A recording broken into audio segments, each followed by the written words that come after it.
Thank you.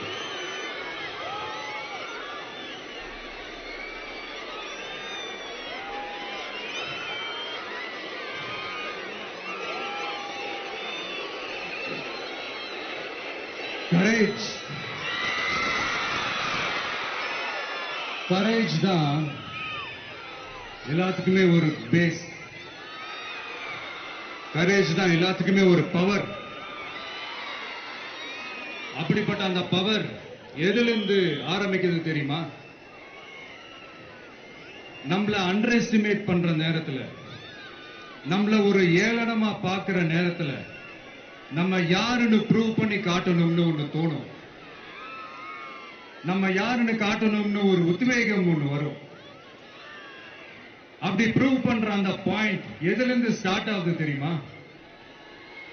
எந்த விஷயத்துல நம்மள கிண்டலும் கேலியுமா பேசுறாங்களோ அதே விஷயத்தை வச்சு நம்ம அது ஒரு பாசிட்டிவா மாத்துறதுன்னு ஒண்ணு இருக்குல்ல, அதே விஷயத்தை வச்சு நம்ம அது ஒரு ஃபயரா மாத்துறதுன்னு ஒன்று இருக்குல்ல, அங்கிருந்துதான் அந்த பவரே ஸ்டார்ட் ஆகும். அப்படிப்பட்ட அந்த உண்மையான அந்த பவரை சொல்ற அந்த பாயிண்ட்ல இருந்து ஆரம்பிக்கலாமா? ஏ விஜய், வீட்டை விட்டு வெளியே வா. ஏ விஜய், பணியூர் விட்டு வெளியே வா அப்படின்னு சொல்றவங்களுக்கு என் வீடு எதுன்னு தெரியுமா? முதல்ல என் வீடு எங்க இருக்குனாவது தெரியுமா? என்ன சீண்டி பார்க்கறதா நினைச்சு கிண்டலும் கேலியுமா பேசுறவங்களுக்கு நான் சொல்றேன், இந்த தமிழ்நாடு தமிழ்நாடுன்னு சொல்றாங்களே, அது மத்தவங்களுக்கு வேணா ஸ்டேட்டா இருக்கலாம். ஆனா என்ன பொறுத்த வரைக்கும் என் தாய் நாடான தமிழ்நாடு தான் என் வீடு.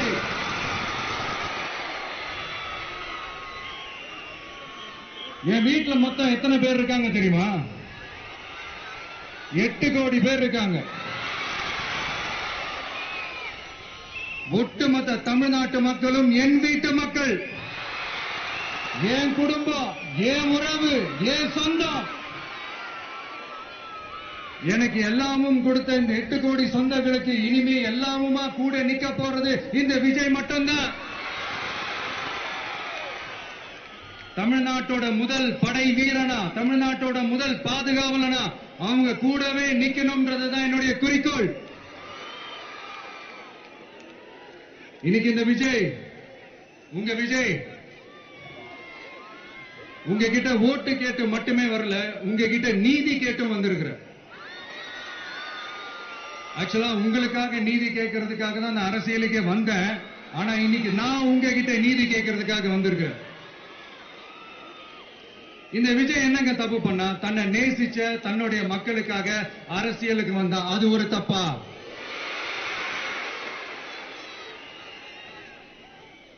எல்லாத்தையும் ஒதுக்கி தள்ளிட்டு மக்களுக்காக மட்டுமே வந்த அது ஒரு தப்பா? இந்த மத்த கட்சிகளுக்கெல்லாம் மாநாடு நடத்துறதுக்கோ பொதுக்கூட்டம் நடத்துறதுக்கோ இல்ல ஹால் பங்கன்ஸ் நடத்துறதுக்கோ பர்மிஷன் கொடுப்பாங்க, இடம் கொடுப்பாங்க. ஆனா நமக்கு மட்டும் இடம் கொடுக்க மாட்டாங்க, கொடுக்கவும் விட மாட்டாங்க. இது என்னங்க நியாயம்?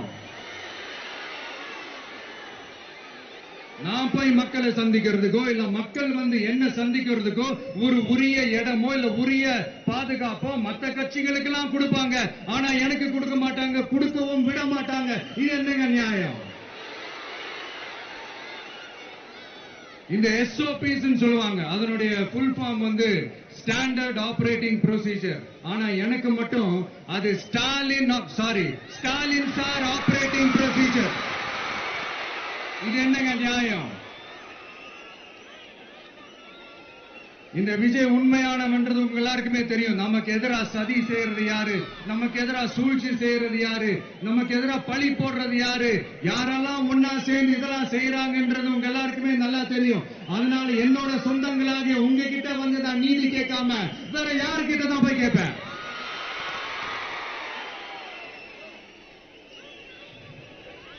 செல்ஃபே எடுக்காத ஒரு கூட்டணி கணக்கு, செல்ஃபே எடுக்காத ஒரு அரண பழைய அரித்மேட்டிக் கணக்கு, இதெல்லாம் வேலைக்கே ஆகாது. ஆணித்தரமா அடிச்சு சொல்றேன். அப்புறம் இந்த காசு கொடுத்து ஓட்டு வாங்கிடலாம்னு கனவு காண்றாங்கல்ல, அதுவும் இந்த விஜய் வந்ததுக்கு அப்புறம் நடக்கவே நடக்காது.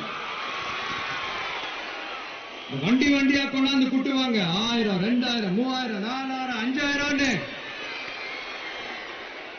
சாமி மேல சத்தியெல்லாம் வாங்குவாங்க. அப்படிதான் இத்தனை வருஷமா உங்களை ஏமாத்தி இருக்கிறாங்க. வாங்கிக்கங்க, சந்தோஷமா வாங்கிக்கங்க. எல்லாம் உங்க பணம் தான். வாங்கிக்கிட்டு அவங்க காதிலே விசில ஊதி அனுப்புங்க. எப்படி? அவங்க செவிலே விசில ஊதி அனுப்புங்க.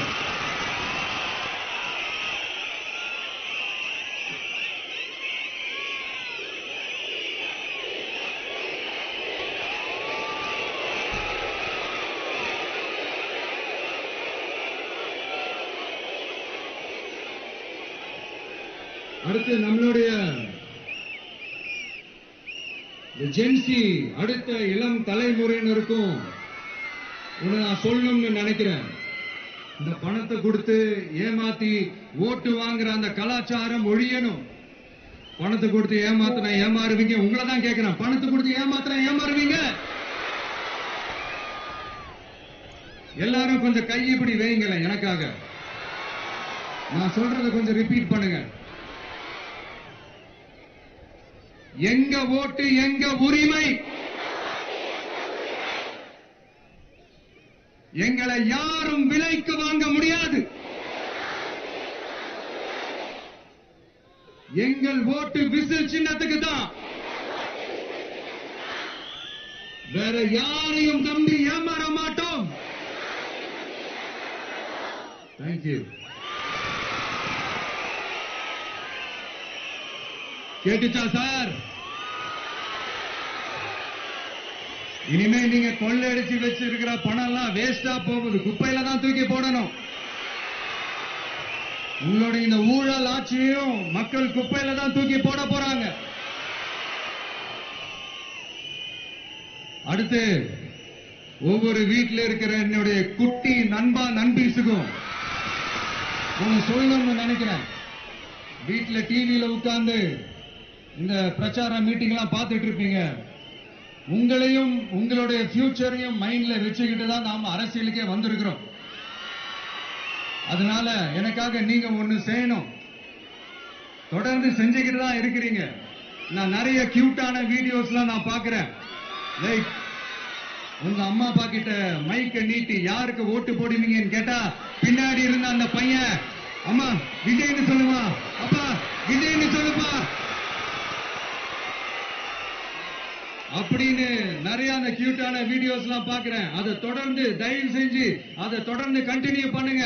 உங்க வீட்டுல இருக்கிற உங்களுடைய அப்பா அம்மா தாத்தா பாட்டி பெரியப்பா பெரியப்பா சித்தி சித்தப்பா அத்தை மாமா ஓட்டு போடுற வயசுல இருக்கிற அண்ணன் அக்கா எல்லாரையும் விசில் சின்னத்துக்கு ஓட்டு போட சொல்லுங்க. விசில் சின்னத்துக்கு ஓட்டு போட வைங்க.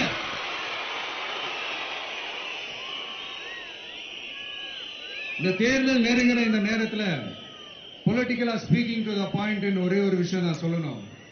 நாங்க அரசியலுக்கு வந்தது எந்த கட்சியும் ஒழிக்கிறதுக்கோ அழிக்கிறதுக்காக நாம அரசியலுக்கு வரல. யார் மேலேயும் தனிப்பட்ட ஒரு வன்மமோ இல்ல தனிப்பட்ட கோபமோ அப்படிலாம் யார் மேலேயும் கிடையாது. இந்த மத்தவங்க மாதிரி இந்த வெறுப்பு அரசியல் பண்றதுக்காக நாம அரசியலுக்கு வரல. அரசியல் ரீதியா நம்மளுடைய எதிரிகள் யாருன்னு டிக்ளேர் பண்ணிட்டு தேர்தலில் நின்று ஜெயிச்சு மக்களுக்காக எங்களுடைய நன்றி கடனை செலுத்துறதுக்காக தான் நாம அரசியலுக்கே வந்திருக்கோம். Just want to make this clear. அவங்களை கேள்வி கேட்கறதுக்கு முன்னாடி அவங்களுடைய இயலாமையை மறைக்கிறதுக்காக இந்த ஏ டீம் பி டீம் இதெல்லாம் கூட சேர்த்துக்கிட்டு ஒரே விஷயத்த சொல்லி அழுவுறாங்கல்ல. என்னன்னு சொல்லி அழுவுறாங்க? அனுபவம் இல்லாதவங்களால எப்படி ஆட்சி அதிகாரத்தை செய்ய முடியும் அப்படின்னு ஒரே விஷயத்த சொல்லி அழுவுறாங்கல்ல. அந்த அழுகைக்கு நாம ஒரு பதிலடி கொடுக்கணும்ல. மக்களே, நான் உங்களையே கேட்கிறேன், தெரியாம தான் கேட்கிறேன். இந்த அனுபவம் அனுபவம் அனுபவம்னு சொல்றாங்களே, அதிகாரத்தை வச்சு மக்கள் பணத்தை கொள்ளையடிச்சதை தாண்டி வேற ஏதாவது கொம்பு முளைச்ச பெரிய அனுபவம் இவங்களுக்கு இருக்குதா?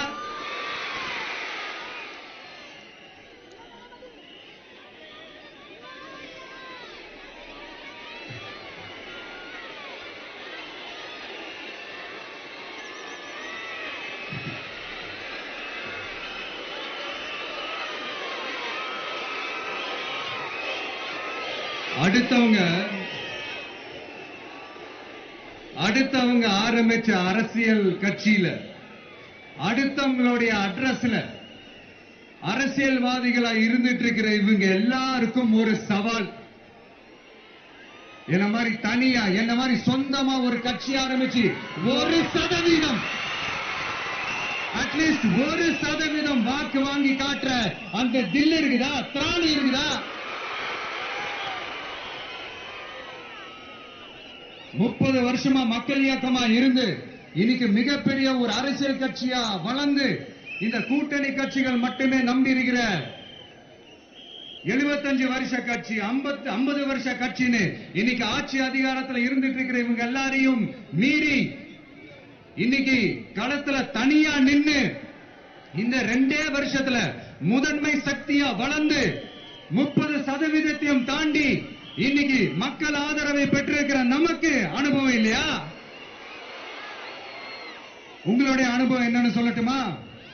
கட்சி ஆரம்பிச்ச அண்ணாவை மறந்தது, கட்சி ஆரம்பிச்ச எம்ஜிஆர் அவர்களை மறந்தது, கட்சியை வளர்த்த ஜெயலலிதா மேடம் அவங்களை மறந்தது. இவங்க எல்லாரும் சொன்ன விஷயங்கள், பேசின விஷயங்கள், எதையெல்லாம் ஃபாலோ பண்ணணும்னு சொன்ன விஷயங்கள் எல்லாத்தையும் மறந்தது. இவங்களுக்கு நமக்கு அனுபவம் இல்லையா? நமக்கு அனுபவம் இல்லதான். கொள்ளை அடிக்கிறதுல எங்களுக்கு அனுபவம் இல்லதான். அதெல்லாம் எங்களுக்கு சுட்டு போட்டாலும் வராது. இந்த கொள்கையை பேருக்கு மட்டும் வச்சுக்கிட்டு நேரடியா சரண்டர் ஆகிறது, மறைமுகமா சரண்டர் ஆகிறது, இந்த மாதிரி அனுபவம் நமக்கு இல்லதான். அதுவும் நமக்கு சுட்டு போட்டாலும் வராது. மக்களை நேசிக்கிற நல்ல குணம் இருந்தா போதும்யா. நல்ல சூப்பரான ஒரு நல்லாட்சி கொடுக்கலாம். நல்லாட்சி கொடுக்கிறதுக்கு மெத்த படிச்ச மேதாவிகளா இருக்கணும்னா ஒன்னும் அவசியம் இல்ல. காமராஜர் அவர்கள் மாதிரியோ எம்ஜிஆர் அவர்கள் மாதிரியோ மக்கள் சக்தியின் துணையால, மக்கள் மேல அக்கறையா இருக்கக்கூடிய நல்ல அதிகாரிகளின் துணையால சூப்பரான ஒரு நல்லாட்சி என்னால கொடுக்க முடியும், செஞ்சு காட்டுறேன்.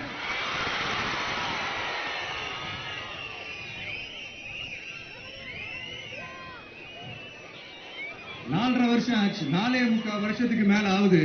இப்போ ஒவ்வொரு வீட்டு கதவையா தட்டி உங்கள் கனவுகளை சொல்லுங்கள்,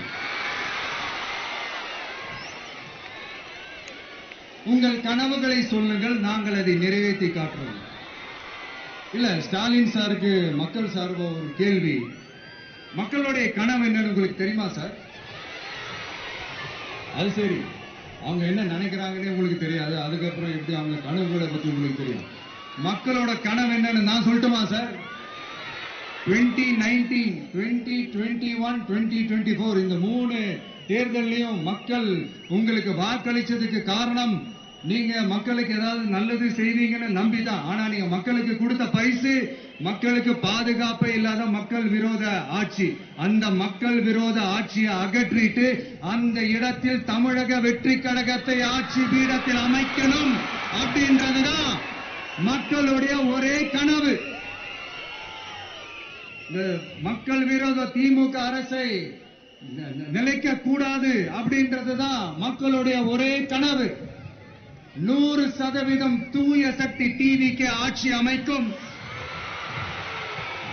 அதுல உங்களுடைய கனவுகள், உங்களுடைய ட்ரீம்ஸ் எல்லாமே ஃபுல்ஃபில் ஆகும், நிஜமாகும்.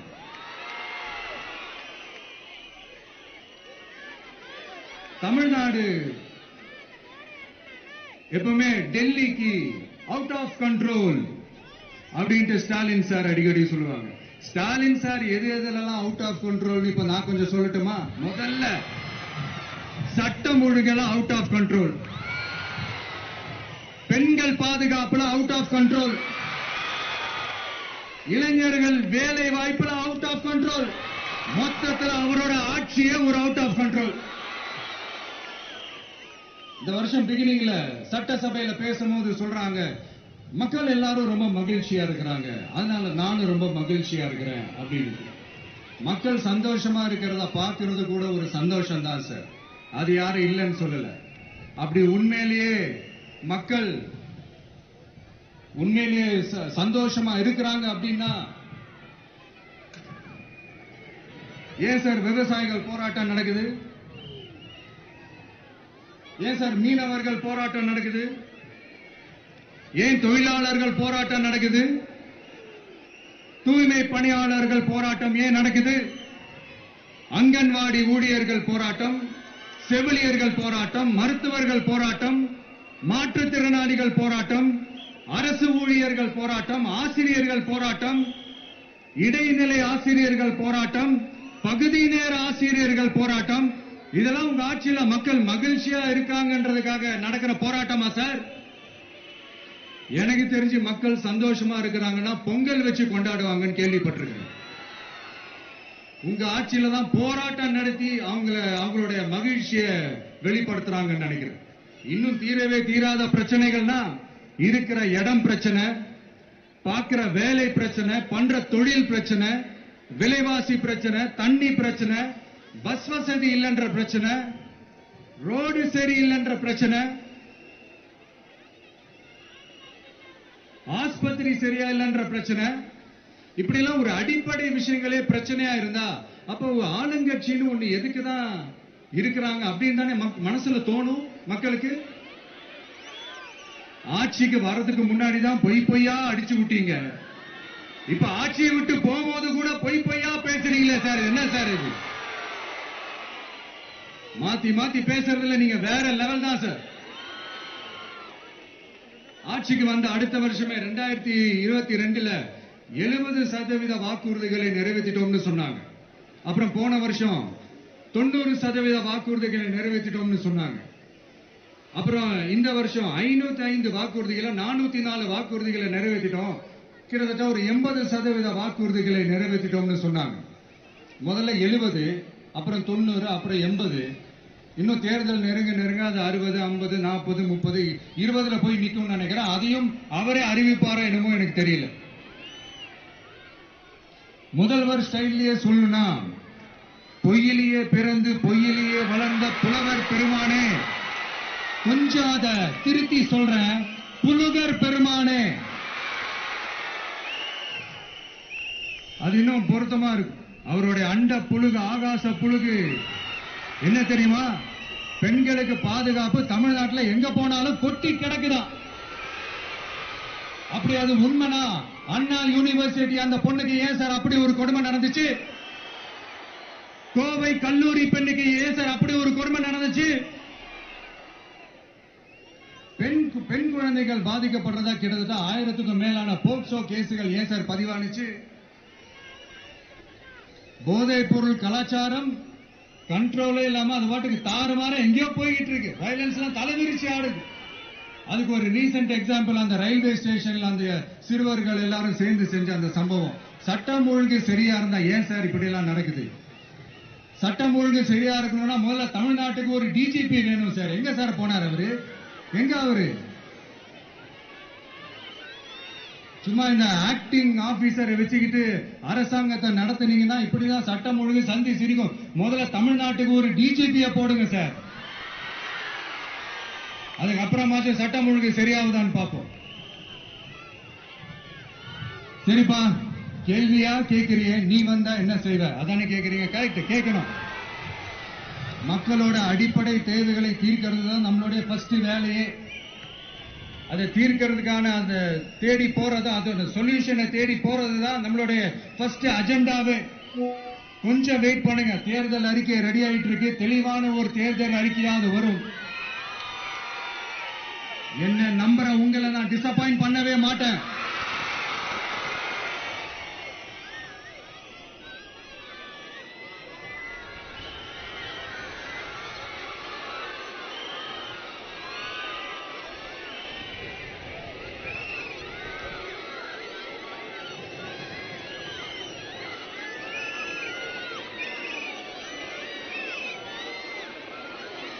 இந்த சும்மா ஆட்சிக்கு வரணும்ன்றதுக்காக இந்த நடைமுறைக்கு சாத்தியமே இல்லாத இந்த மாதிரி விஷயங்கள் எல்லாம், வாக்குறுதிகளை நான் என்னைக்குமே கொடுக்கவே மாட்டேன். அதே மாதிரி ஆட்சிக்கு வந்ததுக்கு அப்புறம் கூட அவங்க அது தரல, இவங்க இது தரல அப்படின்லாம் பம்மிக்கிட்டு இல்லாம உங்களுக்காக எந்த எக்ஸ்ட்ரீமுக்கும் போய் நான் போராடவும் தயாரா இருக்கிறேன். அதனால நான் மறுபடியும் இதை நான் ரிப்பீட் பண்றேன். இவ்வளவு நாள் இதை நான் மட்டும் தான் சொல்லிக்கிட்டு இருந்தேன். இப்ப களமே சொல்லுது, 2 பேருக்கு நடுவுல தான் போட்டியே.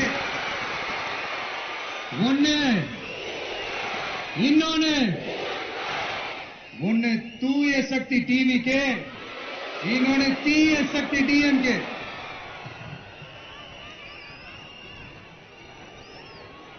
இப்ப நம்ம இந்த எலெக்ஷன் விஷயத்துக்கு வருவோம். விஜய் என்னப்பா இவரை மட்டும் தான் எதிர்க்கிறாரு, இவங்களை எதிர்க்க மாட்டேன்றாரு, அவங்கள பத்தி எதுவுமே சொல்ல மாட்டேங்கிறாரு. இல்ல நான் கேட்கிறேன், இது யாருக்கான எலெக்ஷன்? தமிழ்நாடு சட்டசபைக்கான ஒரு தேர்தல். இப்ப இங்க யார் ஆட்சியில் இருக்கிறா? யாரு பொய்யா வாக்குறுதிகளை கொடுத்து மக்களை ஏமாத்துறது? யாரு மக்கள் விரோத ஆட்சியை நடத்துறது? அப்ப இங்க யார அகற்றணும்? இந்த மக்கள் விரோத திமுக அரசை அகற்றணும்னா நம்ம யாரை எதிர்க்கணும்? எதுக்கு தேவையில்லாம பல முறை மக்கள் ஆல்ரெடி டிலீட் பண்ணவங்களை எதுக்கு நம்மளுடைய கான்சென்ட்ரேஷன், நம்மளுடைய டார்கெட் திமுகன்றப்போ டார்க்னஸ் குள்ள எதுக்கு கல்லெறியணும்? இங்க மக்களை விரும்புற விஜய் வேணுமா, இல்ல மக்கள் விரோத ஆட்சி நடத்துற ஸ்டாலின் சார் வேணுமா? அவ்வளவுதான் இந்த தேர்தலே. இதுக்கு நடுவுல வேற யாருமே கிடையாது. புரியுதுங்களா உங்களுக்கு? என் நெஞ்சில் குடியிருக்கும் சேலம் மக்களே,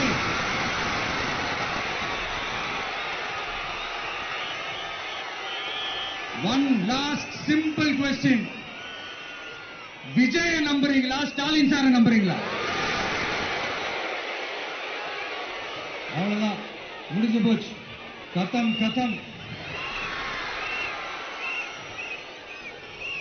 போர் முழக்கம் உங்களை ஒரு நிமிஷம் கூட தூங்க விடாது. இந்த போன லாஸ்ட் வீக் இந்த டிஎன்பிஎஸ்சி இந்த எக்ஸாம்ஸ், இந்த குரூப் 2 எக்ஸாம்ஸ் அதை அனௌன்ஸ் பண்ணிட்டு உடனே அதை கேன்சல் பண்ணிட்டாங்க. இது உலகத்துக்கு எல்லாருக்கும் தெரியும். கேன்சல் பண்ணிட்டு ரொம்ப சிம்பிளா டெக்னாலஜி ஏதோ சம் ஃபால்ட், டெக்னிக்கல் ஃபால்ட் அப்படின்னு சொல்லி அதை கடந்து போயிட்டாங்க. இத்தனை வருஷமா ராத்திரி பகலமா கஷ்டப்பட்டு படிச்சு எப்படியாவது நமக்கு அந்த வேலை கிடைக்காதான்னு அந்த எக்ஸாம்ஸை ஃபேஸ் பண்ண வந்த நம்மளுடைய தம்பி தங்கைகள் எவ்வளவு ஒரு மன உளைச்சலுக்கு ஆளாயிருப்பாங்க. அதை யாராவது யோசிச்சு பாத்தீங்களா? ஒரு எக்ஸாம்ஸ் ஒழுங்கா நடத்த தெரியல, இதுல உலக நாடுகளோட போட்டி போடுறாங்களாம். நம்மளுடைய தம்பி தங்கைகள், நம்ம அம்மா அப்பா கிட்ட சொல்லுங்க, யாரும் தைரியம், எல்லாரும் தைரியமா இருங்க. வரப்போறது உங்க ஆட்சி, நம்ம ஆட்சி.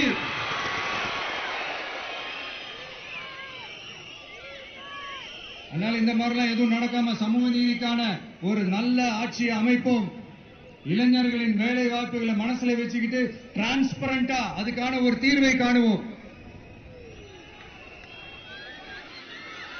நான் விக்கிரவாண்டி மாநாட்டில் பேசும்போது ஒரு பொலிட்டிக்கல் பாம் ஒன்னு சொன்ன ஞாபகம் இருக்கா? ஆட்சியிலையும் பங்கு, அதிகாரத்திலையும் பங்குன்னு ஒன்னு சொன்னேன். இப்போ அந்த பொலிட்டிக்கல் பாம் எல்லா கூட்டணியிலையும் வெடிச்சுக்கிட்டு இருக்கு, தாறுமாற வெடிச்சுக்கிட்டு இருக்கு. ஸ்டாலின் சார்லாம் பதறாரு. ஆட்சி அதிகாரத்தில் பங்கெல்லாம் தமிழ்நாட்டில் ஒத்து வராது அப்படின்னு சொல்றாரு. அவங்கள பொறுத்த வரைக்கும் ஜெயிக்கிறதுக்காக மட்டும்தான் கூட்டணி, மற்ற எல்லாத்துக்குமே அவங்க தனி அணி, அவங்க மட்டுமே ஒரே அணி. வெல்வோம் ஒன்றாக, ஆனா வரும் வெல்த் எல்லாம் பார்ப்போம் தனியாக. அந்த வெல்வோம் ஒன்றாக என்றது இதுதான் சீக்கிரட்டே. புரிய வேண்டியவங்களுக்கு நல்லா புரியும் நினைக்கிறேன். உங்களோட நான் இருக்கேன், நம்மளோட நம்ம மக்கள் இருக்காங்க. இதுக்கு மேல என்ன வேணும்? கான்பிடென்டா இருங்க, நல்லதே நடக்கும், வெற்றி நிச்சயம். மீண்டும் சந்திக்கும் வரை நன்றி, வணக்கம்.